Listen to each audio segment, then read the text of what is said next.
Hi everyone, I'm here today with my lovely friend Alyssa, who also happens to be a fellow Pilates instructor, and she's going to be my demo body today as I show and follow up on some of the common ways or my step process that I have. It's about a 6-step process for working with clients with knee pain.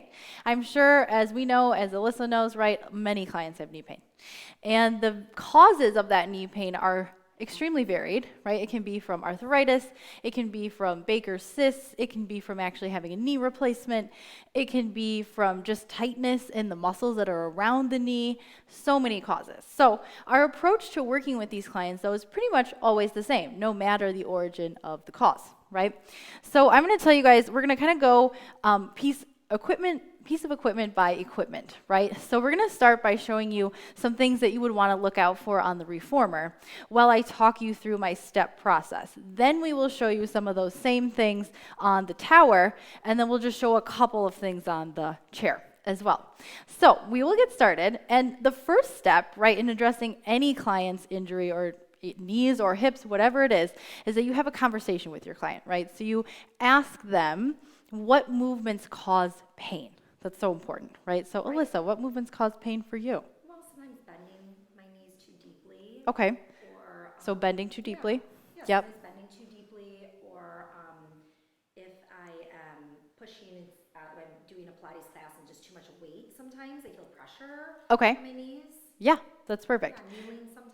Yes, kneeling, exactly. So you always want to start and open up with that conversation with your client. And if the answers are not in your client intake form, make sure that when they come in, you have that initial session or you're working with them, that you ask, and so that you can avoid and modify as appropriate so that they don't have more pain, right? So that's number one. Number two is that I'm going to have her start, anybody with knee pain or most people, we either start with footwork on the chair, the reformer, or standing work on the tower.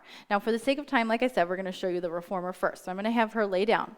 And I'm choosing standing work or footwork because I want to observe her tendencies, right? So almost everyone with knee pain, or every human, has their own bony rhythms, and those rhythms are unique to that person, and many times there will be a pattern, and you can start to see why they might have that knee pain. And also, we want to see what's going on at the ankle, the knee, and the hip, because as we know, this whole lower body is kinetically connected. And so if something is wrong at the knee, something is probably also wrong at the ankles and at the hips. So I'm just going to have her start with some footwork, right? And she's got her toes on. I'm looking for even weight through all 10 toes, and Alyssa's like knows what she's doing, so it's probably hard for her to even do it wrong. But pretend right now that you were knock-kneed. Yeah. Exactly. So this is common for a lot of clients, right? And so as she does this, she's pressing in and out, and I can notice that on the way in, her natural inclination is to turn those femurs in, right? And then what does that do to the ankle? That usually kind of sickles the ankle and redistributes the weight towards the inner border of the foot. All bad, right? So you want to just watch your clients in these initial exercises, we'll show you on the tower too, and see what's happening. And that way you can modify appropriately. So now, there's numerous common patterns that you will see. The first one is knock knees, which Alyssa just showed you. The second one would be a bow-legged pattern, or a tendency to kind of like roll the weight out, right? So it's hard for them, they have no inner thigh connection, and they're just kind of all over the place. The knees are wider than the hips, the weight's now rolling out on the feet. So for these clients, I'm going to notice that and prop them appropriately, which we're going to show in a quick little clip in a second. Another common tendency, we've got rolling in, rolling out, and then also improper tracking of the knees. So that results in either of those situations. But you can have someone who has pretty good alignment, but they're not tracking their patella properly. In squats, footwork on the chair or the reformer, anything with the lower body. So now try just pressing in and out and kind of stay parallel for me. But think about like just letting your knees, it's hard. It's hard because we're Pilates teachers and we know what we're doing. But I want you to pretend that your knees are just kind of like not tracking right. So when you come in, you kind of just like, yeah. It's like so she's trying really hard right now because she knows what's up. But anyways, you can notice now this doesn't fall into a pattern of knock-kneed or bow-legged. This is just kind of poor body awareness, poor body mechanics, right? So I'm going to cue her. And another big thing, right, in addition to propping your clients, is to cue. So I'm going to talk about keeping that patella, that knee, in line with the ankle, with the toes, and with the hip. And I might even, as an instructor, put my hands on her knees as she's pressing in and out, right? Like this, to encourage that proper knee tracking and alignment. And I might hold my fingers there. And as an instructor, while you're doing this, make sure you're not scrunching yourself, right? Stay in that long neutral back for yourself. We got to save ourselves, right? So now we'll talk and show you a little bit about how we might prop for those different postural issues. So step 1, right, we ask what movements cause pain, and we address those. Step 2, we observe the client while they're moving and see what's happening. Step 3 is we learn how to, and we think about propping the client appropriately so that they can get the best alignment possible.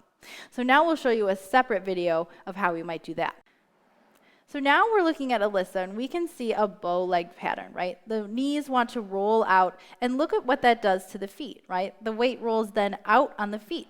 Not what we want, not ideal. So to help rectify this, we can place props like blocks or balls between the thighs to help bring proper alignment to the low body, right? So now she's got her block in, right? It's between the knees, and we can see how that encourages the activation of her adductors. So she is able to keep those knees tracking more properly at the hip and the knee and the ankle. And you can see how that also changes the weight distribution on the foot to be more even. So instead of a block, remember that you could also use a ball. The block is sometimes my favorite because it is more firm, but you can play around with it and choose what's best for your client. So now we are back, and we're going to show you what it would look like to have someone who has more of a knock-kneed pattern. So Alyssa, press out for me and show us what that would look like. So now we can see how that knock-kneed pattern is the knees are rolling in, right, which is changing at the hip. And it's also changing what's happening at the ankle. You can see how her weight now is kind of rolling in on the foot. And everything's just kind of jacked up, right? So we want to fix that. So some ways that we can help encourage proper alignment for those clients is to take a flex band. Now this flex band that Alyssa is putting on now is actually a heavy band. And in these situations, you want a heavier band because if it's too light, people's knees are just going to splay out to the side. It's going to kind of defeat the purpose of the whole exercise. So now she's got her band on, and I'm going to tell her to separate her feet just a little bit more. Yes, that's perfect. And then now she's going to press in and out, just nice and parallel like this. So we can see how now I can cue her to think about spiraling those knees out into the band, right? Not going wider than the hips, but just helping to keep that proprioceptive alignment so that her knees are not rolling in now. Another option that you can use here instead of the band is a fitness circle. So you could take a fitness circle and place it up above the knees at the same place that she has the band and have someone press out on that. And those are your options for those types of clients. And now we're also showing a block between the ankles, which is also helpful for clients that like to roll in. So sometimes I will use a combination of a block in between the knees, and then I'll mix it up sometimes by placing the block lower. Placing the block lower reinforces the connection of the knees to the feet and the ankles. So it forces them to turn on those small intrinsic muscles in the foot and the ankle to help keep that perfect plumb line from toes to knees to hips. Now, step 3 is about choosing spring tension wisely. So especially on the reformer when someone is supine and doing this work, right? You might not have them as heavy as you might do on other clients. So right now I've got her on 2 reds and a blue. But for some clients who have really compromised knees, I'm going to take that off. I actually only have 2 red springs on. And now she can do some pressing in and out here, right? I've now observed her bony rhythms. I would have propped her properly. And now our third step is to think about that spring tension on all the different pieces of equipment. So on the reformer, I want to watch, especially on these supine exercises where there's flexion and extension happening, I want to watch that I don't give her too much spring so that she feels any pain or pressure in her knees. Another thing to be mindful of specifically on the reformer is the positioning of your gear bar and your stopper, right? So Alyssa is fine. She can actually come all the way in. But some clients actually cannot even be in this much knee flexion to start, right? You can come all the way in. So this is too much for them. So now you can press out a little bit. And then I'm actually going to move my stopper out for her. So typically you're going to want to move the stopper in addition to the gear bar. Today I'm just moving it a little bit out here. So you can see how this changed her start position. It's reduced that amount of flexion. I have had clients who actually have had to move the stopper out to like number 5 because they cannot start. And their range of motion in footwork is going to be a lot smaller, but that's okay. They can still do pulses, they can still do other things, and it's very beneficial because this supine position takes gravity out of the equation. So things that people can't do standing, they might be able to do supine here on the reformer because they're laying down and the spring resistance is going with them and they're not up against gravity. So that's just something to be mindful of. If you do end up moving your stopper all the way out, you're going to want to move your gear bar to number 3 on a stop machine or even on balanced body. You're going to want to move that out correspondingly with your stopper. And then our last thing that we want to do, or one of the last things we want to do here on the reformer, let me actually press out for me again. I'm going to move this back to our proper position. So I have her right now at 2 and 2. So just being mindful of that start position. We talked about spring tension. We will go over some things we'll look for on the tower. And then we also want to, after we think about spring tension, our 4th or 5th step, I can't remember which number now, but you guys get it, is that we want to strengthen all the muscles around the knee that support the knee, right? So we want to strengthen the quads, the hamstrings, the calves, and then all the small muscles in the feet and the ankles. So that makes footwork a great choice, right, on the reformer.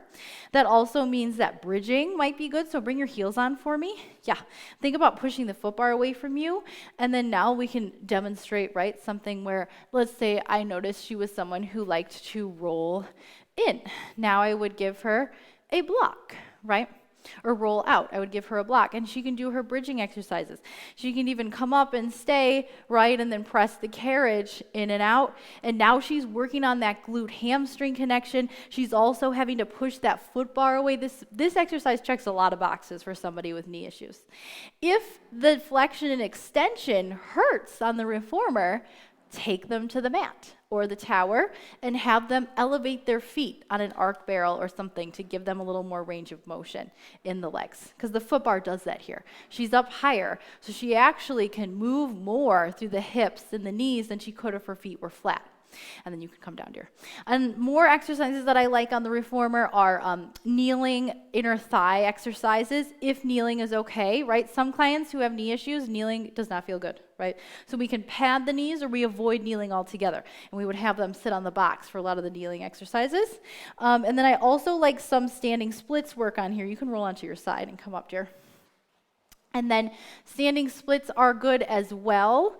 I'm not going to have, you guys all know standing splits. So, right, it's like the carriage goes in and out. You may not want to have them doing single leg types of things. That might be a lot of pressure on the knees.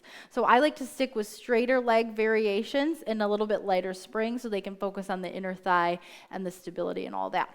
The last thing you want to think about, or one of the last things, is stretching and mobility, right? So stretching, not only do we want to strengthen the muscles around the knee joint, we also want to stretch them. So actually, you can lay back down. Just kidding.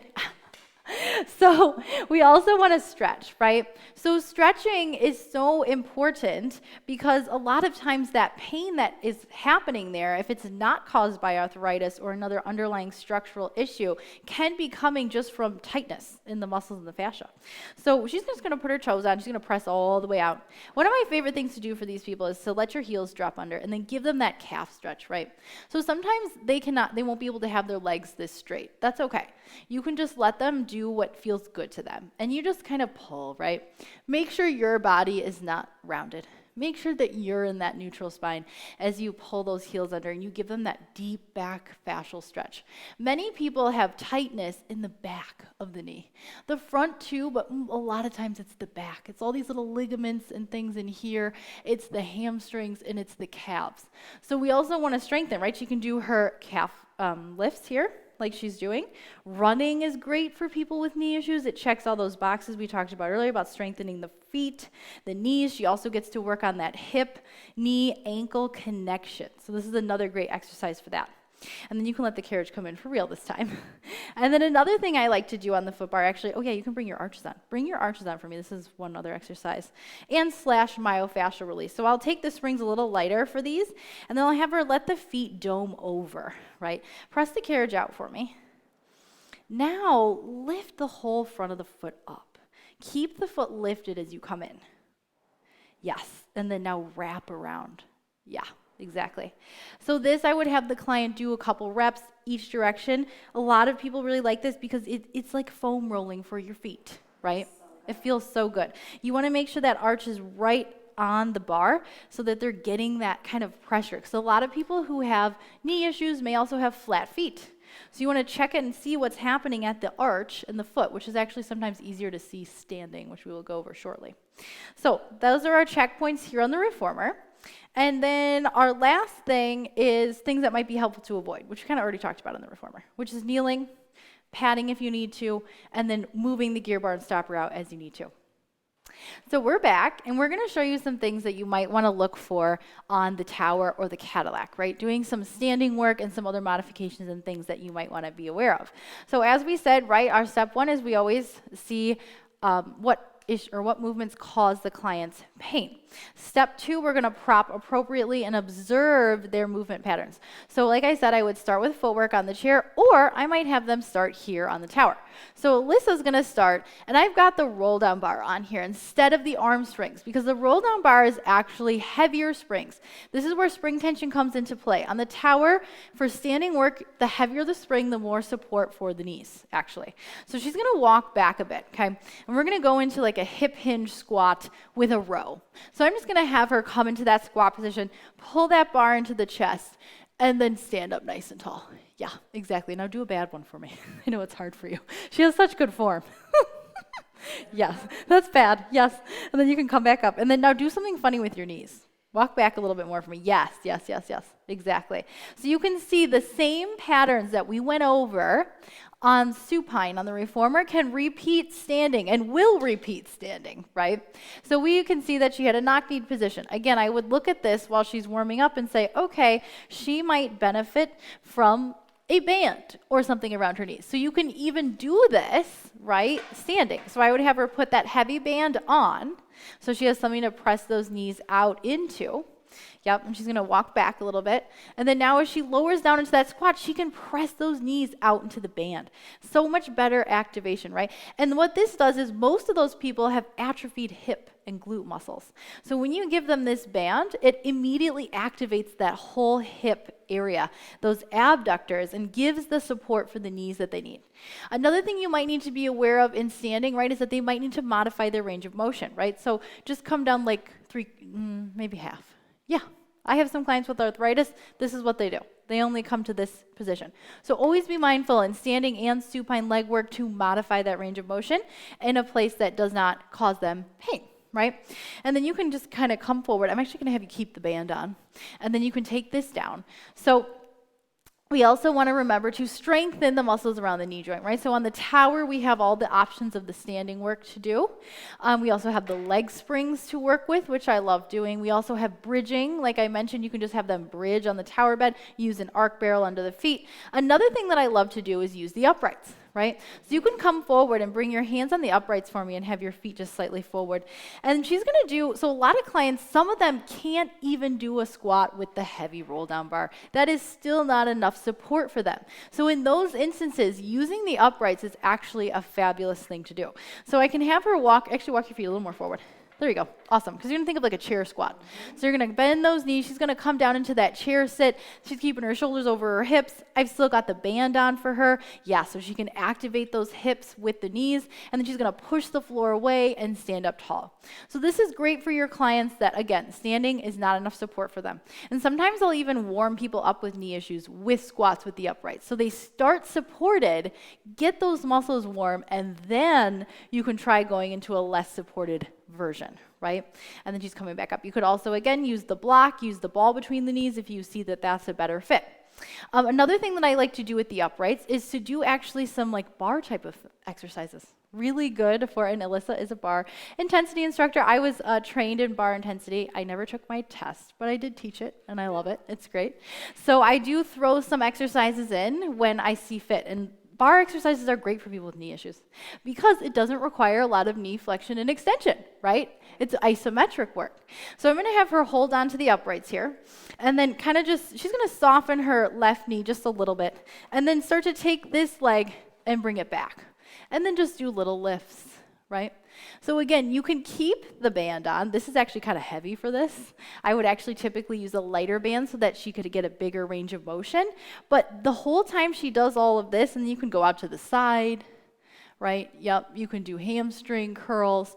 The options are endless here. But the whole time, she's isometrically strengthening all the muscles around the knee here. The hamstring, the quads, and then she's able to root through the foot, and then she can practice short foot activation, which is something I like to talk about for standing. You can let that leg come down because I'm sure your glute's dying. But that's something I wanted to talk to you guys about for standing work, is short foot activation, so that people can really activate the foot to knee to hip connection. So thinking about when she's squatting, kind of cueing that feeling of pressing the toes and the heel down, but lifting up through the midfoot, right? So as she's down there, I would say something like press up, but keep that lift of your arch, especially for people with flat feet who most likely have knee issues, and most likely they're people that like to roll in because that flattens the arch. But you want to talk about that and just have them think about it. Just, you can even put your finger here and just say, like, lift away from my index finger. And then you can really get that, you can help them get that foot connection to the knee, to the hip. And that's really helpful. Let's see, was there anything else I wanted to show on here? I don't think so. I think that was everything, yep. The stretches, too, that are helpful on here, or you can slide that band off for me. And then I'll just show this really quick. You can come all the way down, and then so instead of single thigh stretch for these people to stretch their quads, you can lay all the way down, because remember, mobility is important, as we talked about, strength for all the muscles and mobility. So you can lay down and then just kind of scoot off to this side of the table for me.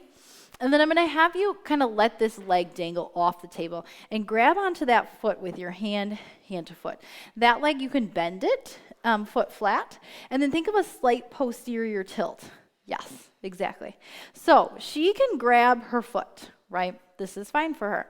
Some clients will actually be so tight that they will not be able to grab this. This is a great quad and psoas stretch, and it works much better than trying to do this in a kneeling position, which actually places a lot of pressure on the knees. So an alternate option is you can let go of that, and I'm going to have you roll onto your stomach for me, okay?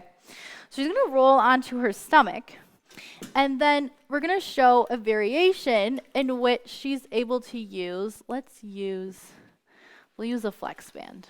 So typically you're going to want to use a towel or a stretch out strap, like I have a strap that actually has no give, or a very heavy flex band.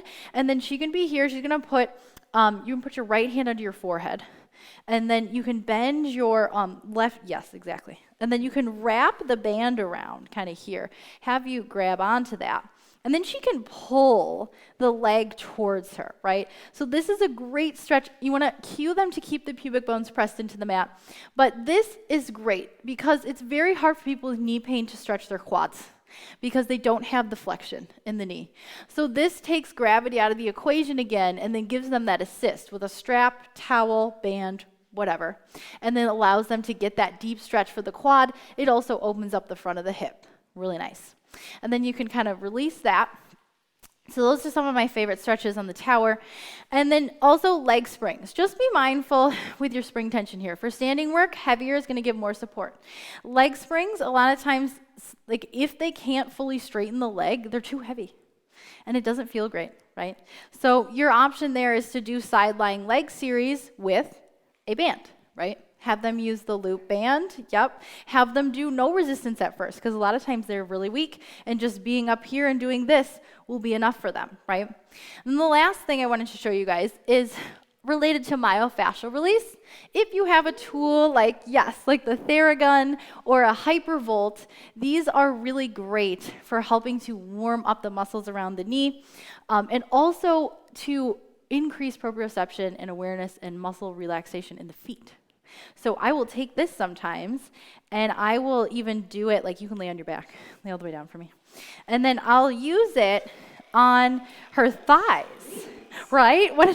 She didn't know she was gonna get a free Theragun treatment today. And then I'll just kind of do this, right? Just going around, and when you use these tools, you wanna make sure that you're following the muscle fiber direction. So this is where your anatomy comes into play. I'm not gonna go this way on her quads. The quadricep muscle doesn't go that way. So I'm gonna go up and down and then give that nice, even for some clients who are really stiff and tight, I might do this before we start the session. It depends on the level of stiffness that's going on. But this can increase circulation and therefore lubrication in the joint. So allowing them to get bigger ranges of motion when they work out.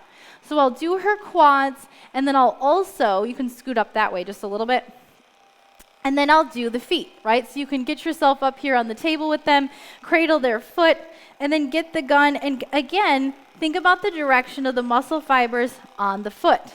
So I'm not gonna go side to side, I'm gonna run along the arch and go up and down, spend a little extra time right on the arch of the foot. And then I don't do the toes, doesn't feel good, right? We stay right at the metatarsal base here, and just go up and down. Do this a couple times, and then you can make sure that you do their other foot too. But it's so important, in addition to that strength, that we build in that myofascial release to increase their flexibility and create more space in the joint. So I think we've got everything. Yeah. And I think just remember, everything varies by client, right? So what works for one client may not work for another. So just remember that these are all suggestions. Take them in stride, see what works, and then just tailor your approach for each client, because everybody has different bodies and things feel different to them. So thanks for joining and listening, and make sure you check out the resources tab for the full notes from this tutorial.